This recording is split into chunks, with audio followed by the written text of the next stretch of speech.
저희가 지난 시간에 뭘 했냐면은 기체들이 온도 T에서 열적 평형을 이룰 때 평균 에너지가 2분의 3 kBT라 여기까지 나왔어요. 근데 이것이 무슨 얘기냐면은 평균이 2분의 3 kBT라고 하는 것이지 모든 입자들이 다 같은 에너지를 갖고 있다는 건 아니거든요. 얘보다 더 많은 에너지를 갖는 기체 입자도 있고 더 작은 에너지를 갖는 기체 입자도 있어요. 그래서 어떤 입자는 빨리 움직이고 어떤 입자는 느리게 움직이고 분포가 있을 거라고 해요. 속도의 분포. X축이 속력이라고 그러고 Y축이 속력 V를 가진 확률이라고 그러면은 어떤 분포가 있을 거라는 거죠. 빨리 움직이는 놈이 있고 느리게 움직이는 놈이 있다. 이 분포를 처음으로 주장한 사람이 누구냐면은 맥스웰하고 이제 볼츠만이라고 그래요. 맥스웰 볼츠만 분포는 그래서 사실은 수체 복사할 때 잠깐 다뤄본 적이 있었거든요. 복습을 한번 해보면은 기체가 속력 V를 가진 확률이 어떻게 되느냐는 세 부분으로 구성이 된다는 거죠. 이렇게 세 부분으로 구성. 첫 번째 팩터는 우리가 뭐라고 부르냐면은 볼츠만 팩터라고 불러요. 자, 통계열역학자인 볼츠만이 뭐라고 주장했냐면 열적 평형을 이루고 있다. 온도 T에서 열적 평형을 이루고 있을 때 에너지 E를 가진 확률이 어떻게 되냐면은 익스포넨셜 마이너스 2가 kBT에 비례하다라고 주장했죠. 자, 근데 가스가 만약에 단원자 기체였다라고 그러면은 이 에너지가 어떻게 되냐면은 2분의 1 mv 제곱이 돼요. 따라서 여기 2에다가 2분의 mv 제곱을 대입해서 구해보면 얘는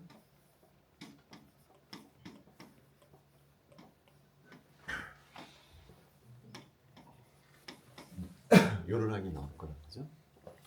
자, 그 다음에 두 번째 항은 디제너러시라고 부를 수 있는 항인데, 자, 얘는 뭐냐면은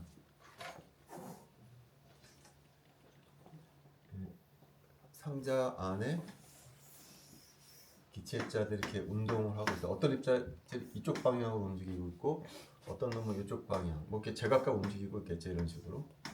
그럼 내가 이걸 갖다가 이 3차원 벡터 공간, 이게 x 방향의 속력, y 방향의 속력, z축 방향의 속력이라고 그러면은 이 속도 벡터들을 점으로 찍을 수 있어요. 예를 들어서 이 기체 입자는 속도 벡터가 이쪽 방향이니까 여기다 점을 찍을 수 있고, 얘는 이쪽 방향으로 움직이니까 여기다 찍을 수 있고, 얘는 오른쪽으로 움직이니까 이런 식으로 이 입자들의 속도 벡터들을 이 3차원 공간에서 점으로 찍을 수가 있어요. 근데 가정을 어떻게 하냐면은 이 기체 입자들의 속력의 분포는 랜덤하다, 방향도 랜덤하다라고 가정을 하게 되면은 우리가 이렇게 랜덤하게 분포한 점들을 그릴 수가 있을 것이고, 그때 우리가 반지름이 일정한 구를 생각해, 반지름이 V인 구를 생각해 볼 때 구 위에 있는 점들은 에너지가 전부 다 같아야 될 수밖에 없어요. 왜 그러냐면은 에너지는 뭐에 비례하냐면은 x의 제곱, y의 제곱, g의 제곱에 비례할 것이기 때문에 요 반지름 일정한 원위에 있는 이 점들은 에너지가 다 같은 놈들이라는 거죠. 따라서 이 구 위에 있는 점들의 개수를 재면은 그게 바로 똑같은 에너지를 갖는 상태의 수랑 비슷할 거라는 거죠. 그리고 구 위에 있는 점들의 개수는 뭐에 비례할 거냐면은 요 구 위의 표면적이랑 상관이 있을 거예요. 그 표면적이 어떻게 될 거냐면은 이제 4파이 v 제곱이 될 거예요. 그래서 이 4파이 v 제곱을 두 번째 칸에다가 이렇게 써줍니다. 똑같은 에너지를 갖는 상태의 수. 자, 그 다음에 첫 번째 상은 뭐라고 부르는 거냐면은 노멀리제이션 컨스탄트라고 부르는 거예요.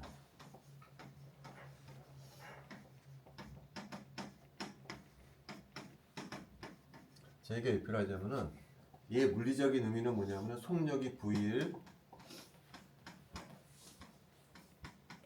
확률이거든요. 그 확률은 모든 확률 분포는 조건이 있어요. 어떤 조건이냐면 다 더해주면은 1이 되어야 한다는 조건이 있거든요. 따라서 우리는 F분은 어떤 조건을 만족해야 되냐면은 속력을 다 적분을 해줘요. 0에서 무한대까지. 그럼 얼마가 나와야 되냐면은 1을 요식을 만족을 해줘야 돼. 근데 요 노멀리제이션 컨스턴트 부분이 없으면 요 1이 안 되거든요. 그래서 요 상수를 여기다 대입을 해줘야만 1이 되게 만들 수가 있어요. 그래서 구해보면 어떻게 되냐면은 이렇게 m 2파이 k 예 2분의 3 이 팩터가 필요해. 이걸 집어넣어줘야만 적분했을 때 이게 나오게 된다라는 거죠. 이것이 맥스웰 볼츠만 분포예요. 자, 근데 맥스웰 볼츠만 분포를 구하긴 했는데 진짜 중요한 거는 여기서 물리적인 의미가 뭐냐는 거죠. 맥스웰 볼츠만 분포의 물리적인 의미는 얘로부터 얘 분포로부터 우리가 뭘 정의할 수가 있냐면 비로소 온도를 정의할 수가 있다. 맥스웰 볼츠만 분포로부터. 자, 무슨 얘기냐면은 얘가 없으면은 온도가 정의가 안 돼요. 무슨 얘기냐면은 자, 여기 상자 안에 내가 기체입자들이 돌아다닌다고 그랬었죠. 상자 안에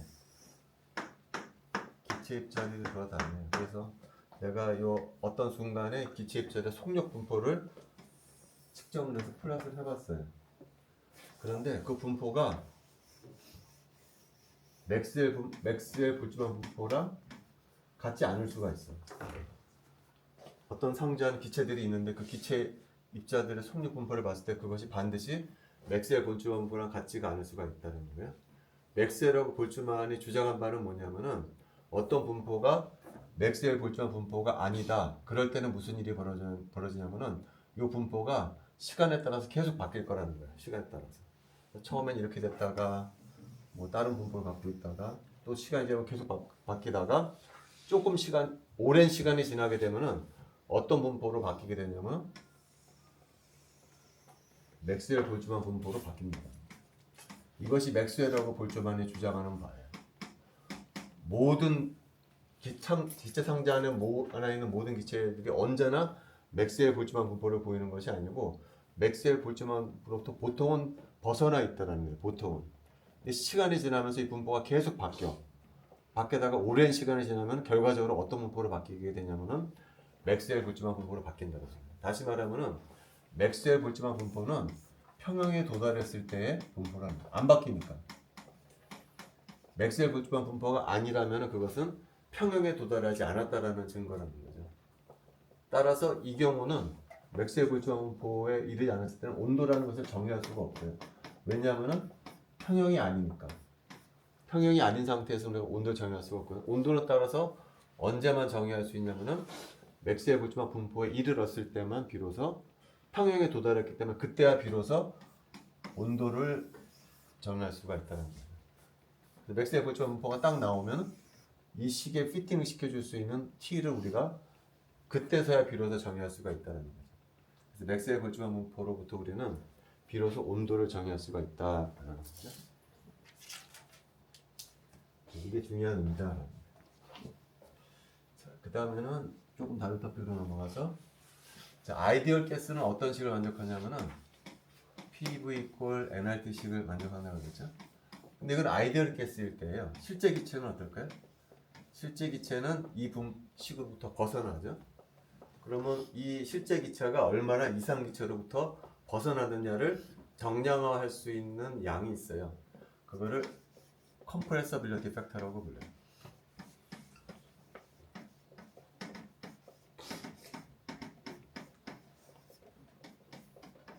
이걸 어떻게 정의하냐? 이렇게 정의해. PV를 nRT로 나눈 것을 우리가 컴프레서빌리티 팩터라고 불러요. 근데 내가 이 식을 살짝 바꾸려고 그래요. 어떻게 바꿀 거냐면은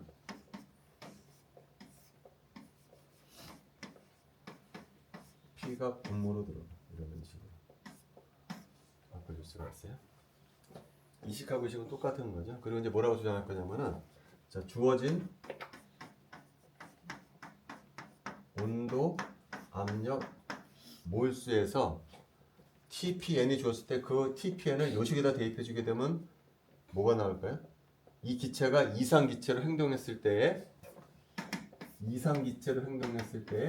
볼륨이 나오죠, 그죠? T하고 P하고 N이 주어졌을 때 요 값은 그 기체가 이상 기체로 행동했을 때의 볼륨이 나오죠. 근데 실제 볼륨은 뭐죠?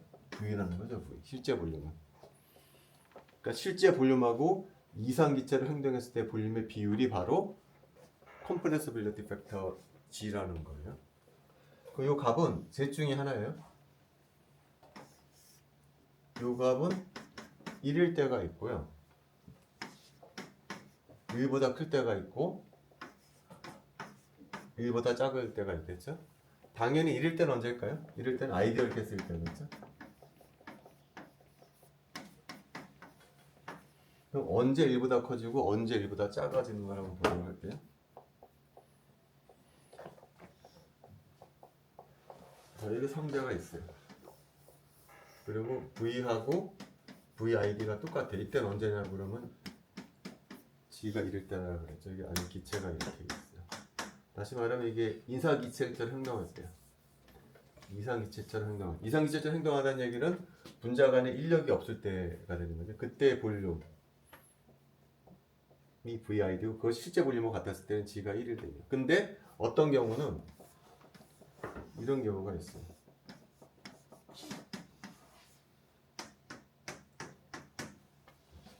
실제 볼륨이 이상기체라고 생각했을 때의 볼륨보다 작게 나타날 때가 있어요. 이때가 바로 G가 1보다 작을 때가 되겠죠. 반대로 이런 경우는 있겠죠. V가 VID보다 클 때. 이때는 언제가 되느냐? G가 1보다 클 때. 자, 이때는 분자 간에 인력이 없을 때 이렇게 된다 그랬어요. 이때는 언제가 되는 거죠? 볼륨이 실제 예상보다 작아질 때거든. 이때 왜 그러냐면은 분자 간에 뭐가 있을 때냐면 인력이 존재할 때. 분자 간에 인력이 없을 때의 부피에 비해서 분자 간에 인력이 있기 때문에 부피가 줄어들었다는 거죠. 그러니까 G가 작다라는 얘기, 1보다 작다라는 얘기는 뭐냐면은 분자 간의 인력이 우세할 때 이런 형태가 나타납니다. 이때는 어떻게 될까요? 이때는 분자 간에 청력이 우세하게 작용할 때 실제 예상치보다 부피가 더 커져서 G가 1보다 커지게 될 거랍니다. 다시 말하면 G가 1일 때는 분자 간에 인력이 없을 때, 1보다 작을 때는 인력이 우세할 때, G가 1보다 클 때는 청력이 우세할 때, 뭐 그런 식으로 해석을 해줄 수가 있겠죠. 자, 그래서 실제 기체의 컴프레서빌리티 팩터를 도시를 했어요.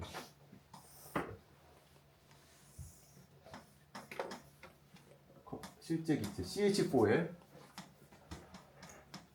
CH4라는 분자의 컴프레서빌리티 팩터를 압력에 대해서 도시를 해봤더니 어떤 모양이 나오냐면은 이런 모양이 나오더라는 거죠.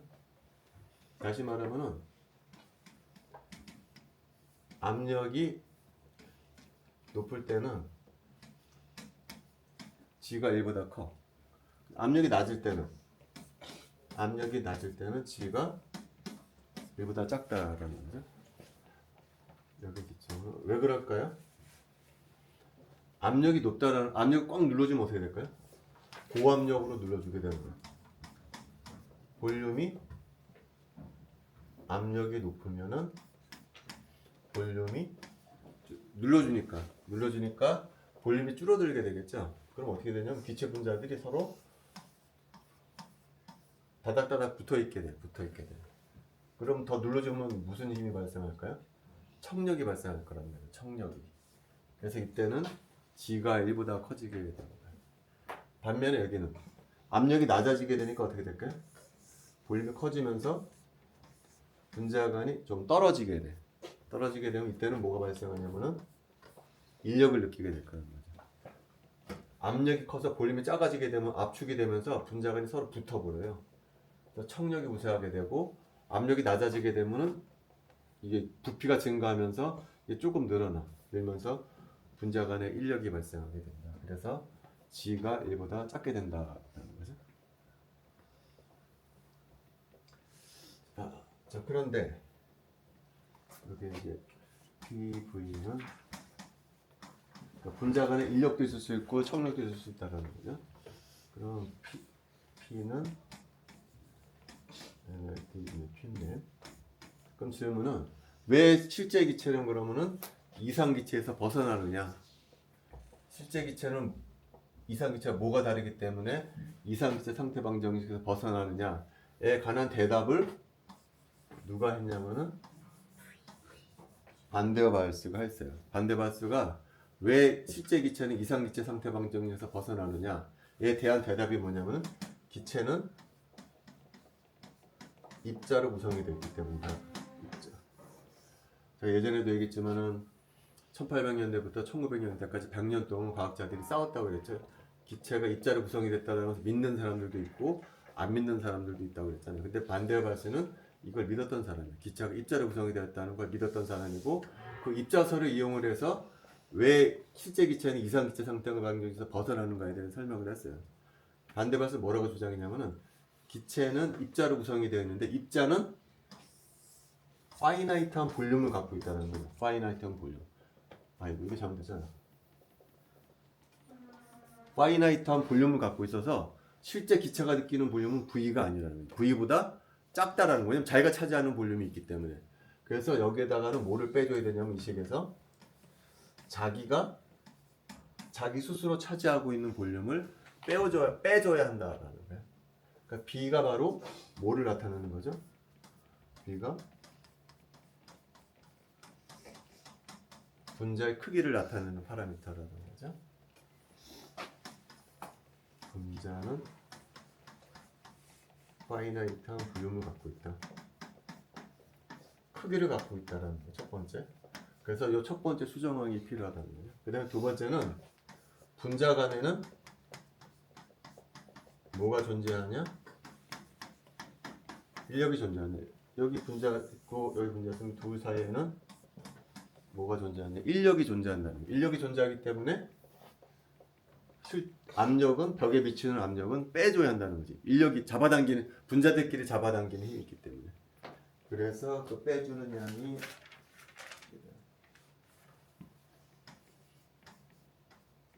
두 번째 항이 필요하다. 이게 빼기가 필요하다는 거죠. 왜 빼기가 필요하냐? 분자 간에 인력이 있기 때문에 압력이 줄어든다. 요 A가 나타내는 것은 뭐냐면 분자 간 인력의 크기를 나타내는 합니다. 그래서 두 가지 파라미터가 필요하다는 거죠. 그래서 이것이 실제 기체의 기체 방정식이다. 두 가지 파라미터가 필요하다는 거예요. A라는 파라미터, B라는 파라미터가 필요한데 A라는 파라미터는 분자 간의 인력을 나타내주는 파라미터고 B라는 파라미터는 입자의 사이즈를 나타내주는 파라미터예요. 자, 근데 보통 분자의 사이즈가 커지잖아요. 그러면 분자 간의 인력도 보통 커져요. 분산력이니까. 분자 간의 인력은 보통 주된 힘은 분산력이기 때문에 보통의 힘은 분산력이기 때문에 B가 커지게 되면은 A도 따라서 커지게 될 수가 없다는 보통의 경우는 B가 커지면 A도 클 수밖에 없다는 거예요. 그런데 예외가 있어요. 예외가 뭐냐면 바로 물이 예외예요. 물은 B는 작아. 다시 말하면 분자의 사이즈는 그렇게 크지가 않아. 근데 A는 커. 분자의 사이즈에 비해서 A는 상당히 큰 물질 중에 하나예요. 물은. 왜 그럴까? 물은 무슨 결합을 하냐면은 수소 결합이라고 하는 굉장히 강한 결합을 하고 있기 때문에 분자의 사이즈에 비해서 A가 큰 물질 중에 하나다. 그 다음에 그래서 분자 간에는 인력이 있고冲력이 있다라는 거였어요. 분자가 있으면 둘 사이에 서로 상호작용을 한다. 둘 사이의 포텐셜 에너지 우리가 정의할 수가 있는 수학적으로 그 포텐셜은 레나드하고 존스라는 사람이 제안했어요. 그래서 레나드 존스 포텐셜이라고 부르는데 이 사람들이 제안한 포텐셜은 다음과 같이 표현됩니다.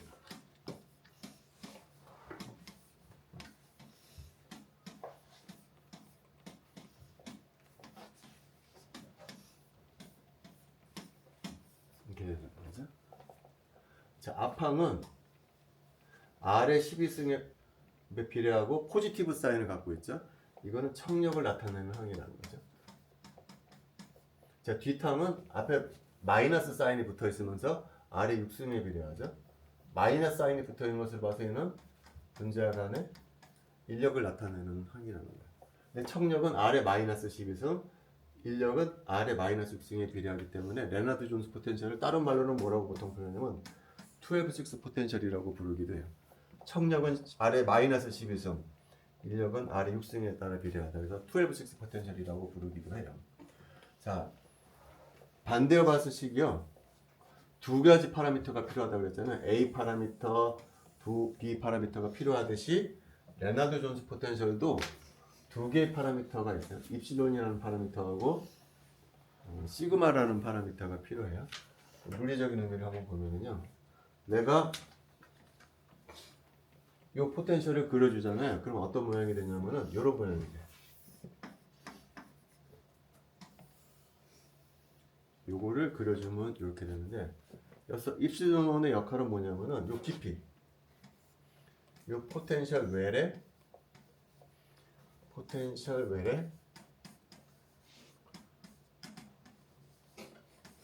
뎁스, 깊이하고 입실론하고 상관이 있다. 이가 커지게 되면 이 포텐셜이 깊어지게 된다. 그러니까 주로 얘는 입실론은 뭐랑 상관이 있는 거냐면은 분자 간의 인력을 표현하는 형으로 보통 얘기를 해요. 포텐셜 웰 뎁스하고 상관이 있으니까. 자, 그 다음에 시그마는 뭐랑 상관이냐면은 요 R에다가 시그마를 대입해주면 포텐셜 얼마가 될까요? R에다가 시그마를 대입해주면 여기 시그마 대입해주고 여기다 시그마 대입해주면 1 빼기 해서 0 돼버리죠. 포텐셜이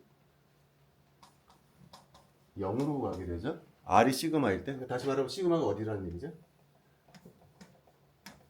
요게 시그마라는 거예요. 요게. 자, 근데 요 포텐셜은 요 청력 부분이요 급격하게 올라가게 돼 있거든요. 그래서 우리가 뭘 정의할 수가 있냐면은 점근선을 정의할 수가 있어요. 점근선.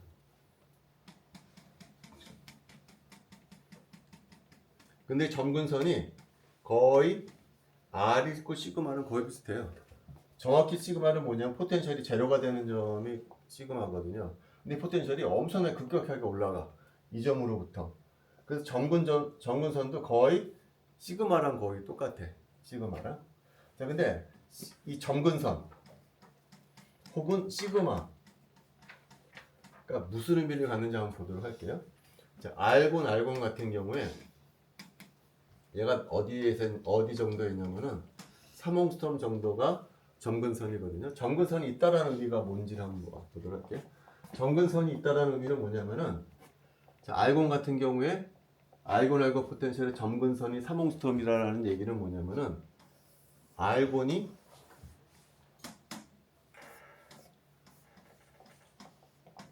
삼옹스트럼보다 더 가까이 갈 수는 없다는 얘기가. 이게 점근선이라는 얘기는 3옹스트럼에서 포텐셜이 무한대가 된다는 얘기는 뭐냐면은 3옹스트럼보다 더 가까이 갈 수가 없다라는 얘기야. 알곤이. 그 말은 무슨 얘기냐? 알곤의 반지름이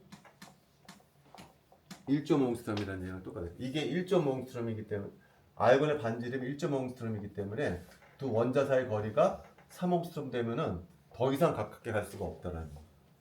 그러니까 요게 점근선 3옹스트럼이라는 얘기는 뒤집어 얘기하자면은 알곤의 반지름이 1.5옹스트럼이라는 얘기랑 같다라는 거예요.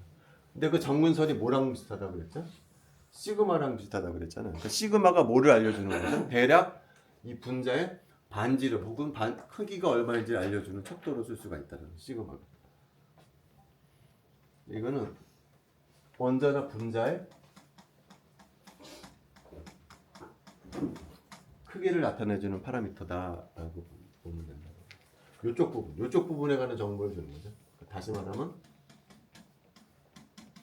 청력에 관한 정보를 준다는 거죠. 입실론은 웰 뎁스에 관한 거. 시그마는 분자의 크기 혹은 요쪽 부분. 다시 말하면 청력을 나타내주는 파라미터라고 볼 수가 있어요. 자, 지금 방금 내가 입실론은 뭐랑 상관이 있냐 그러면 웰 뎁스랑 상관이 있다고 그랬잖아요. 그래서 두 번째 볼 것은 웰 뎁스하고 뭘 비교해 볼 거냐면은 KBT를 비교해 보려고 그래요. 자, KBT는 뭐냐면은 연력학에서 이거는 열 에너지에 해당하는 양이에요. 온도가 T일 때 열 에너지는 얼마냐? KBT가 바로 열 에너지라는 거죠. 그러니까 열 에너지랑 뭐랑 비교해 볼 거냐면은 웰 뎁스, 입실론이랑 비교를 해보려고 그래요. 두 가지 케이스가 있을까요? 이렇게 된 거. 웰 뎁스보다 열 에너지가 작을 때. 요게 웰 뎁스라고 그랬잖아요. 근데 열 에너지가 그보다 작아. 그러니까 분자는 어디에 있을까요? 이 아래쪽에 있을 거라는 거예요. 열 에너지가 웰 뎁스를 극복하지는 못해. 그러니까 이 포텐셜 웰 안쪽에 잡혀 있다라는 거예요. 포텐셜에 잡혀 있다라는 거야. 그러니까 R이 무한대까지 가지 못한다라는 얘기죠. 어디 R이 여기에서 잡혀 있다라는 얘기거든요. 그 말은 얘는 어떤 상태에 있을 가능성이 클까요? 리퀴드나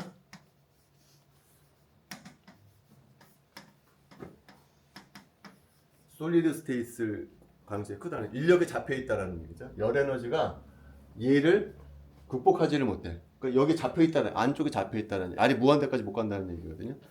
그 말은 얘는 리퀴드나 솔리드 상태에 있을 가능성이 크고 인력의 지배를 받고 있는 상태라는 거예요. 두 번째는 어떻게 될까요? 당연히 얘가 이렇게 되면 어떻게 될까요? 이때는 열 에너지가 포텐셜 웰 뎁스를 극복할 수 있을 만큼 충분한 에너지야. 요거 바깥에서 논다는 얘기죠. 그러니까 잡혀 있지가 않아. 그 말은 이 입자가 자유롭게 돌아다닐 수 있다는 거죠. 그러니까 얘는 어떤 상태라는 걸까요? 가스 상태에 있다는 거죠. 얘는 주로 어떤 포텐셜을 볼까요? 요거 바깥에 있으니까 얘를 주로 보겠죠. 얘는 청력의 지배를 받는 영역이라는 거죠. 그러니까 우리가 얘를 알면은 끓는 점이 얼마인지 대충 예측할 수가 있다는 거죠. 얘를 주면은 그거랑 뭐랑 비교해 보면 KBT랑 비교해 보면은 아 얘가 몇 도에서 끓겠구나에 관한 대충의 짐작을 할 수가 있다는 거예요. 네, 그다음 이제 디퍼룩으로. 자, 디퍼룩에는 컬리저널 프리퀀시에 대해서 봐요. 충돌했어. 두 가지 충돌했어를 배울 거예요. GW하고 G1. G가 이제 컬리전 프리퀀시를 나타내주는 거고요. 먼저 얘가 무엇을 의미하는지부터 볼게요. GW.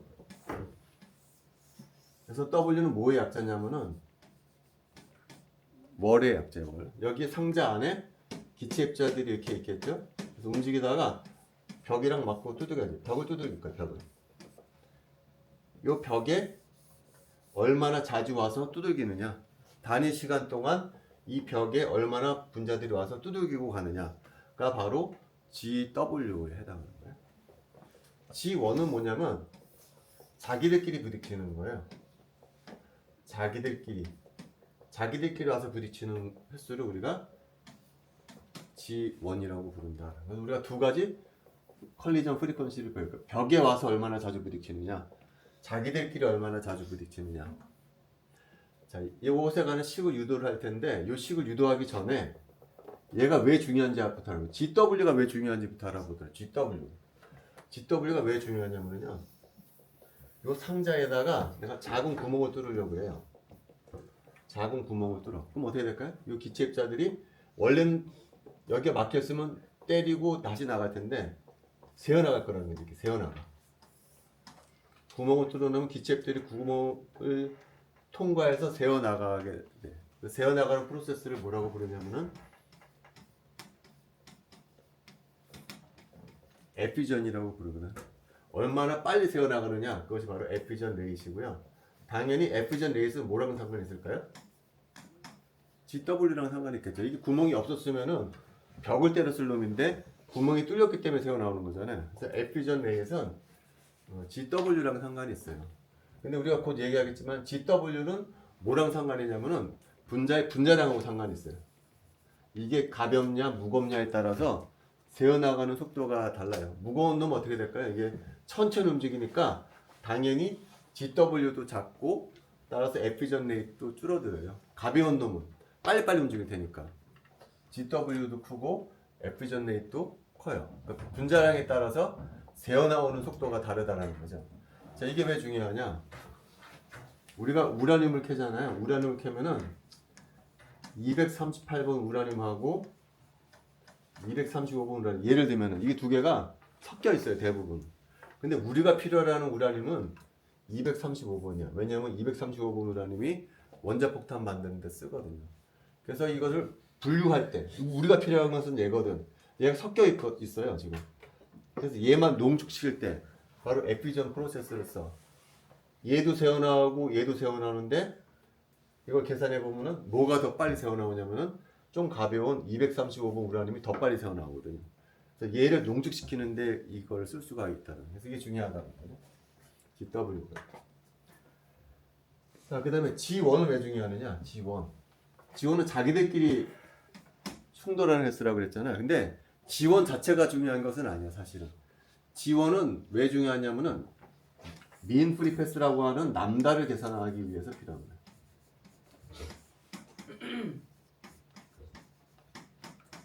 자, 남다는 뭐냐면은요.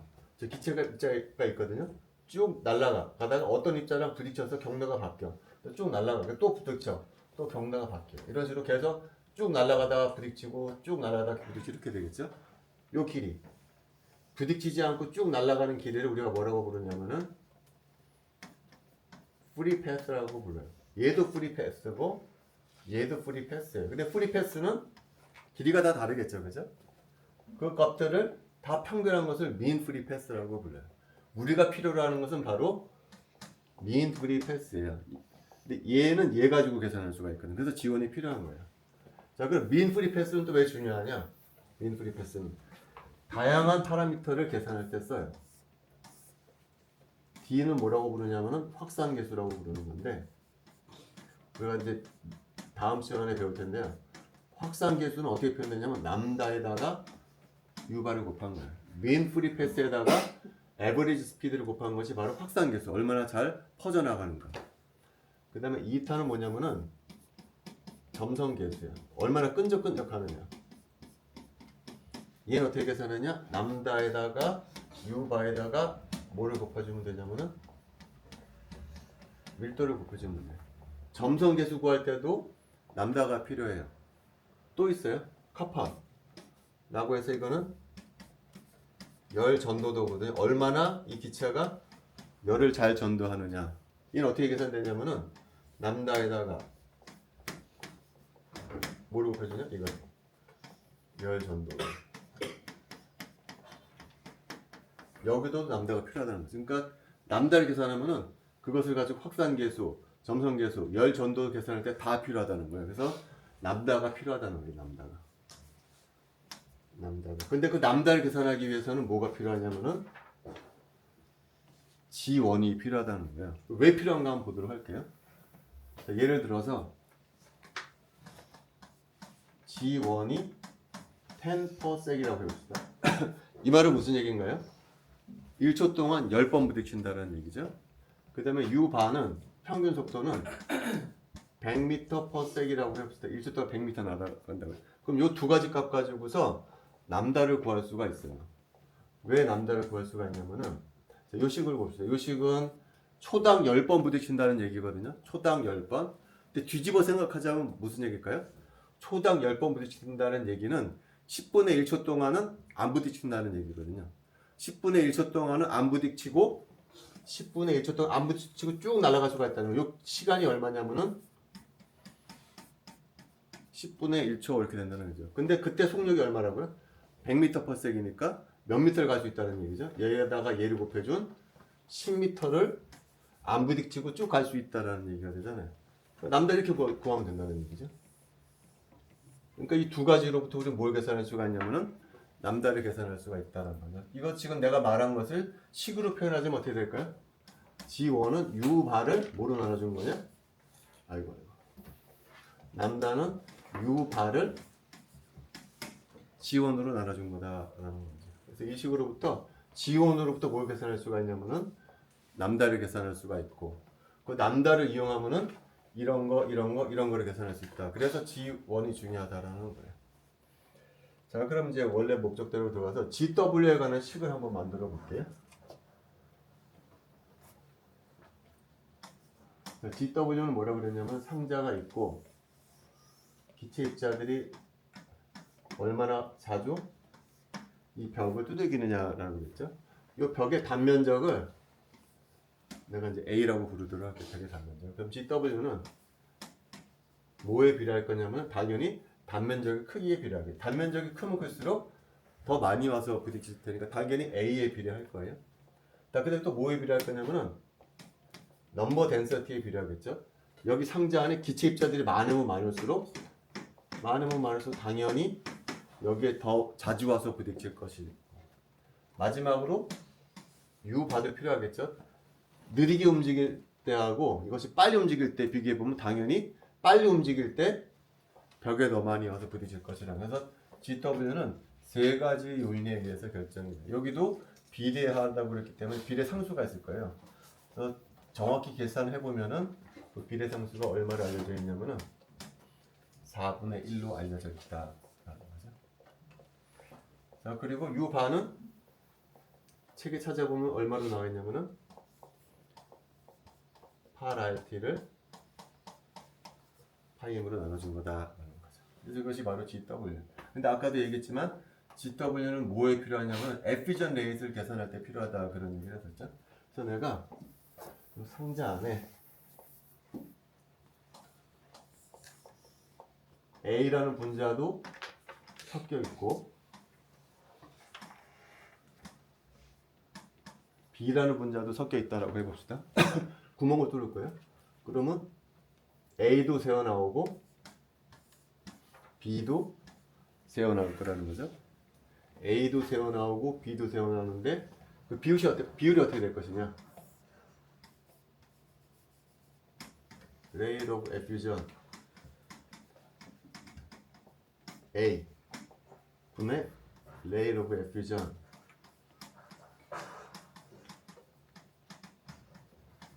이걸 한번 계산해 보자라는 거죠. 이 식을 대입해 주면 이거 여기다 대입해 주면 되겠는데 지금 A라는 기체하고 B라는 기체가 똑같은 상자 안에 들어 있거든요. 그러니까 똑같은 상자에 들어 있으니까 V, T, A는 동일할 거죠. A하고 B가 똑같은 상자 안에 들어 있거든요. 그러니까 볼륨도 똑같고요. 온도도 똑같고 A도 똑같아요. 그러니까 이 식에서 뭐만 다른 거죠? 분자량, 입자수 이 두 가지만 다를 거라는 거죠. 그래서 이 값은 어떻게 될 거냐면은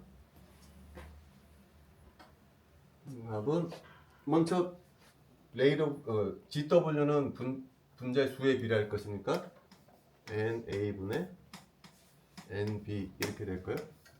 그 다음에 분자 스퀘어 루트의 분자의 역수에 비례할 거거든요. 거꾸로 써줘야 되겠죠. 그러니까 여기가 MA분의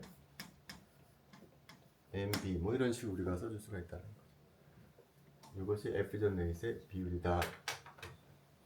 아까도 얘기했지만 이것에 실질적으로 어디에 쓰이느냐 이것이 우라늄 분리할 때 쓴다고 그랬었죠. 여기 A, B가 사실은 뭐냐 235번 우라늄 235번 우라늄하고요 238번 우라늄이 섞여 있을 때 235번을 농축시킬 때 쓴다라는 거예요. 요게 광산에서 우라늄을 캐내잖아요. 그러면 얘가 섞여서 나와. 근데 우리가 필요한 건 뭐라고 그랬냐면은 235번이 필요하다고 그랬잖아요. 235번이 몇 퍼센트 있냐면 대략 0.7% 있는 것으로 알려져 있어요. 이거를 농축을 시켜줘야 돼. 그래서 얘를 구멍을 뚫어 여기다가. 그 235번도 새어나오고 238번도 새어나오겠죠? 근데 어떤 게 더 빨리 새어나오냐면 235번이 가벼우니까 더 빨리 새어나올 거예요. 얘가 여기도 235번 우라늄, 235번 우라늄. 근데 얘가 더 빨리 새어나오긴 하지만 초기에 238번이 워낙 많았기 때문에 여기는 이게 뭐 0.7 예를 들면 0.7%에서 살짝 올라가 0.74%로 그러니까 이거 가지고는 안 되거든요. 그럼 또 구멍을 뚫어. 그럼 또 이렇게 새어나오게 하겠죠. 또 새어나오게 해. 그래도 여기서 별로 늘어나지가 않거든. 그러니까 또 구멍을 뚫어. 그래서 이런 프로세스를 여러 번 해. 여러 번이 아니라 수백 번 해. 그러면 여기에 235번하고 235번의 비율이 한 번 할 때마다 계속 증가할 거거든요.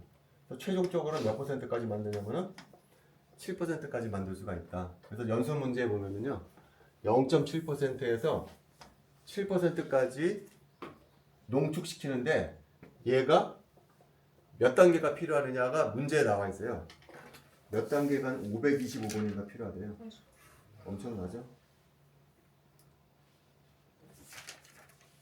552번이다. 552번이 필요하다. 그래도 할만하죠.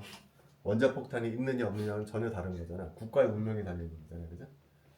한번 여러분 풀어보도록 할게요.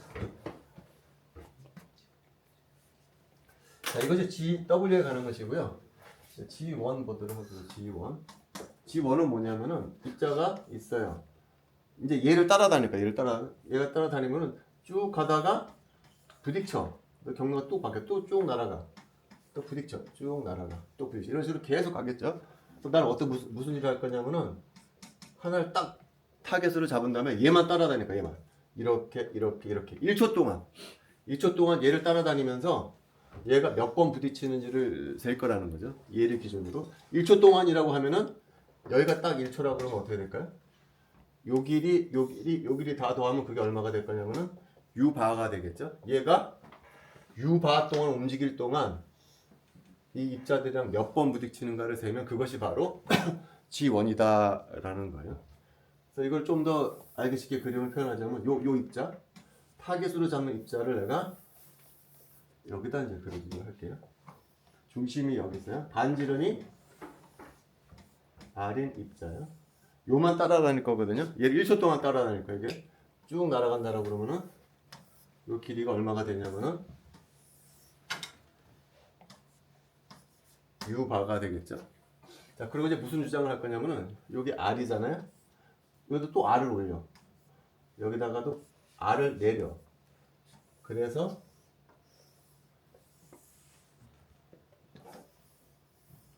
실린더를 만들어.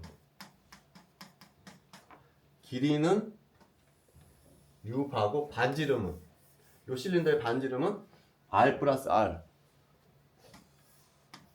반지름은 2R인 실린더를 만들어. 그리고 뭐로 주장하냐면은 얘 이외에 다른 기체 입자들이 있는데 얘 말고 다른 기체 입자 중심이 요 바깥에 있으면은 얘는 얘랑 안 부딪힌다는 거야. 실린더 안에 있으면은요 얘하고 얘는 부딪힌다는 거죠. 왜 그럴까요? 딱 여기에 걸렸으면 어떻게 될까요? 여기 걸렸으면 요 놈이 이렇게 아이고. 딱 기체 입자 중심이 딱 여기 섰다 그러면 요게 R이 되잖아요. 그러면 얘가 딱 부딪히는 데라는 거죠. 그죠?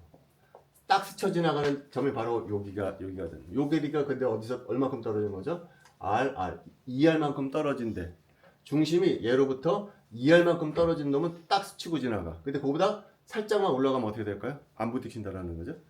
살짝만 내려가면 부딪힐 거라는 거죠. 그죠? 따라서 뭐라고 주장할 수가 있냐면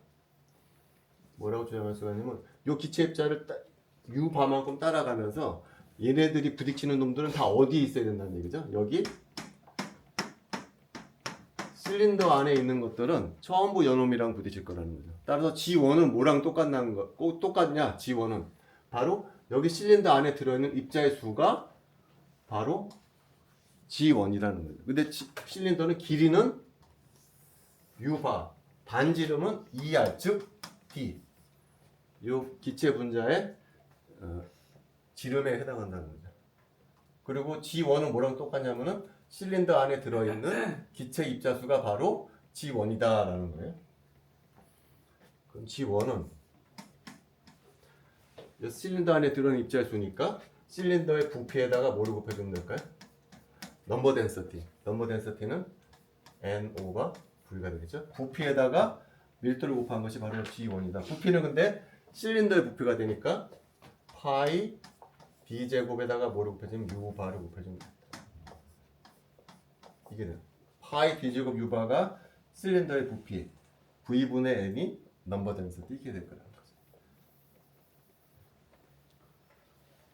요것이 바로 G1이다라는 거예요. 자, 그런데 아까도 얘기했지만 사실 G1보다 중요한 것은 뭐냐?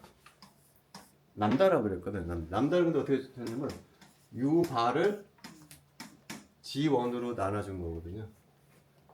다시 한번 쓰면 U바 G1은 파이 D제곱 U바 뭐 이렇게 되겠네. 그러면 유바가 사라져 버리게 되겠죠. 그래서 최종적으로 얻는 식은 뭐냐? 람다는 원오바 파이 D제곱 요것이 우리가 얻는 미인 프리 패스다라는 거예요. 마지막으로 한번 정리 한번 해볼게요. 어떤 상자가 이렇게 있거든요. 그리고 기체입자들이 이렇게 돌아다녀요. 첫 번째, V가 일정할 때 온도를 높여줬어요. 그리고 V 상자 안에 기체입자들이 있고 온도를 높여줬어. 람다는 어떻게 될까가 질문이에요. V가 일정할 때 온도를 높여줬어. 윈프리 패스는 증가할까요? 감소할까요? 라고 묻는다면 뭐라고 답해야 될까요? V가 일정할 때 람다는 뭐하고 뭐에 상관했죠? D의 제곱. 이거 분자 크기죠. 근데 N 오버 V는 넘버 덴서티죠. 이건 바뀔 수가 없잖아요. D의 제곱. 그러니까 요게 문제가 되는 거죠. 넘버 덴서티. 온도가 증가하면 넘버 덴서티는 어떻게 될까요? 안 변하죠. 넘버 덴서티. V가 일정하니까. 그러니까 얘는 변화 없습니다.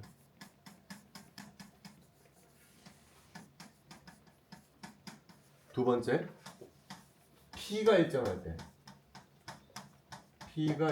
때 온도를 높여주면은 얘는 어떻게 될까요? P가 일정할 때 온도를 높여주게 되면 P가 일정할 때 온도가 높여지면은 얘가 어떻게 될까요가 질문이죠. 얘가 어떻게 될까요? 넘버 덴서티가 P가 일정하면은 P가 일정한 상태에서 T를 높여주게 되면은 부피가 증가하겠죠. 부피가 증가하니까 덴서티는 줄어들겠죠. 요게 줄어들면 어떻게 되는 거죠? 람다는